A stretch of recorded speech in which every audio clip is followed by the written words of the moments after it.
देश में जातीय जनगणना कराए जाने के फैसले पर एनडीए की ओर से गुरुवार को प्रेस कॉन्फ्रेंस का आयोजन किया गया, जिसमें भाजपा के पूर्व प्रदेश अध्यक्ष सह सांसद डॉक्टर संजय जायसवाल, सूबे की पशु एवं मत्स्य संसाधन मंत्री रेणु देवी, जदयू प्रवक्ता हेमराज राम, रालोसपा प्रवक्ता रामपुकार सिंह ने संबोधित किया। वक्ताओं ने केंद्र सरकार की इस कदम को ऐतिहासिक बताते हुए कहा कि प्रधानमंत्री नरेंद्र मोदी ने देश के लिए बड़ा कदम उठाया है। यह सामाजिक न्याय को मजबूत करने की दिशा में एक ऐतिहासिक कदम है, जबकि जातीय जनगणना की झूठी क्रेडिट लेने की होड़ महागठबंधन के नेताओं में लगी है। भाजपा के पूर्व प्रदेश अध्यक्ष सांसद डॉक्टर संजय जायसवाल ने कहा कि इससे देश के विकास में वृद्धि एवं सभी को हिस्सेदारी मिलेगी।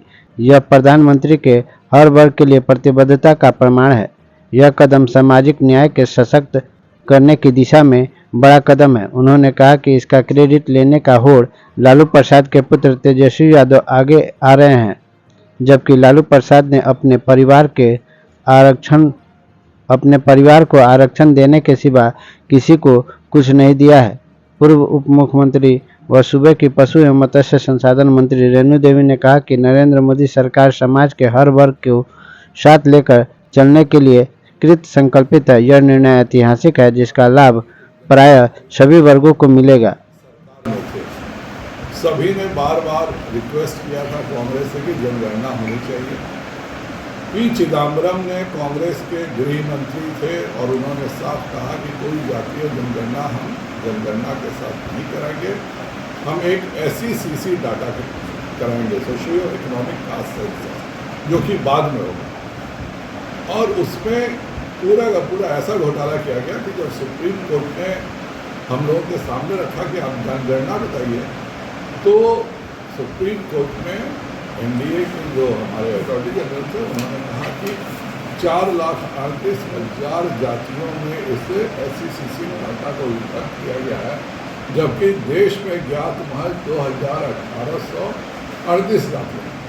तो यह पूरा एक बहुत बड़ा कांग्रेस के हर घोटाले की तरह SECC भी घोटाला था। कर्नाटक में भी उन्होंने कहा कि हम जनगणना कराएंगे, जातीय गणना कराएंगे। आज तक उसका डाटा कर्नाटक में कांग्रेस ने नहीं रिलीज किया।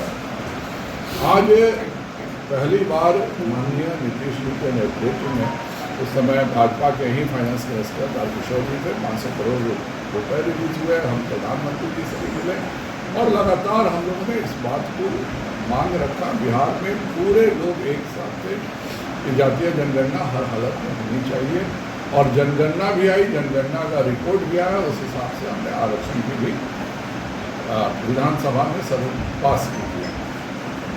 दिक्कत थी कि कोई ऑथेंटिसिटी नहीं थी, क्योंकि ये सारे रिपोर्ट सर्वे थे। और मैं माननीय प्रधानमंत्री जी को और माननीय गृह मंत्री जी का आभार व्यक्त करता हूँ। इस बार बिल्कुल स्पष्ट शब्दों में कह दिया गया कि जो इस बार जनगणना होगी, इसी जनगणना के साथ जातीय जनगणना होगी, जिसके लिए माननीय नीतीश कुमार जी के नेतृत्व में पूरा बिहार के एनडीए और सभी दलों को लेकर हमने रिक्वेस्ट जो प्रधानमंत्री से किया था, आज उसकी परिणति हुई है। इसके लिए हम माननीय प्रधानमंत्री जी का पूरे बिहार एनडीए की तरफ से धन्यवाद देते हैं। और साथ में यह जरूर पूछना चाहेंगे कि राहुल गांधी जी जब जनवरी में पहली बार आए तो उन्होंने कहा कि बिहार का जातीय जनगणना फर्जी है, और उन्होंने इसलिए कहा कि उस समय छोटे अंतराल के लिए कांग्रेस के मंत्री थे और उनको भी भरोसा नहीं होता था कि जहाँ कांग्रेस और राजद होगा वहाँ घोटाला नहीं होगा। लेकिन वो अब भूल गए कि बिहार में शासन माननीय नीतीश कुमार जी का है, और हम पूर्ण ऑथेंटिसिटी के साथ माननीय नीतीश जी का 20 वर्षों से यहाँ कार्यकाल रहा है।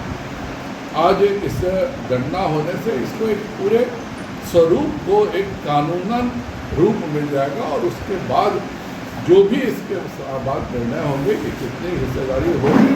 अभी बिहार सरकार सुप्रीम कोर्ट गई है, लेकिन ये सर्वे के आधार पर गई है। एक बार सेंसस आ जाने के बाद उस आधार पर सुप्रीम कोर्ट में भी डिस्कशन होगा, और उसके बाद उसके अच्छे नतीजे निकलेंगे।